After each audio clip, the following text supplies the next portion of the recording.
I'm the curator, and we're sitting here in Samuel Johnson's withdrawing room at his house in Gough Square. And with me today is Dr. Nicholas Cambridge, one of the intrepid walkers who did all those miles from Lichfield to London back in March. Now, Nicholas, how did the idea of the walk come about?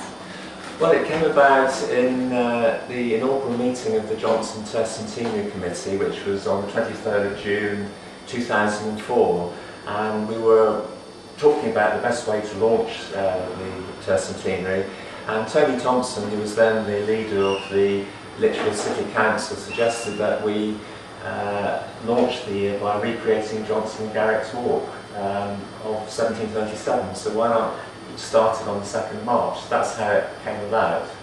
Yes, and you put yourself up to be one of the walkers. Well, I thought, being the chairman of the committee, I ought to lead from the front, so that's when we decided to do it. And I think the other main considerations were that we wanted to, as well as doing the walk, we wanted to raise money for charity, so that's why we selected the National Literacy Trust as our chosen charity. And the other consideration was that we didn't really want to do the walk that Johnson did with Garrick down busy A5 with all the noise, the traffic and the smoke and everything. So we then decided to walk down the canal paths to London.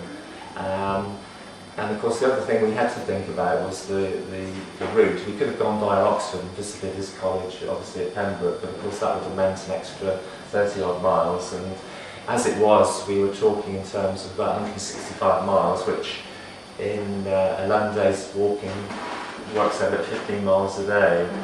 And of course the other thing was we started on the Monday, which was the 2nd of March, and we finished on the Thursday, because we thought about Friday, because most people who work in the city often like to go to their country retreats. So we had to then decide 11 days of walking. And then from that point on, we had to work out where we were going to stay for the night. And then from working out on the maps the various places we would stay, we then decided to visit schools, on the route to talk to children. And then that worked out that we would some days we were walking for 7 miles, and some days actually 21 miles. So overall, do you think you actually walked further than Johnson and Garrick would have done in 1737? Yes, definitely, yes. And of course they had a horse with them, they did the horse in time, but we just did a Shanks pony, we just had to walk on our own steam. But it was very enjoyable actually, and of course going on the canal paths was very relaxing and very enjoyable. And of course I know, Stephanie, that you actually did the blog for us and kept the, on the website. I think everybody wanted to know how we were getting on, and obviously we kept in touch with you. How did you find? Well, the Lichfield Birthplace Museum had really given you a fantastic send-off from their end. I think we had bacon butties as you were sent off, but from that point onwards we really took over. And you would phone in, Nicholas and Peter would phone in every day or a couple of times a day and tell us where they got to on their route, and also give us some nice little anecdotes to add to the blog on the website. We also had a map that we prepared previously on Google Maps, so we had the route all planned down, and we also had all the various destinations, including all the schools on the way, so we could move some little figures as Nicholas and Peter moved along their routes, so that people could track them visually, as well as looking at their blog.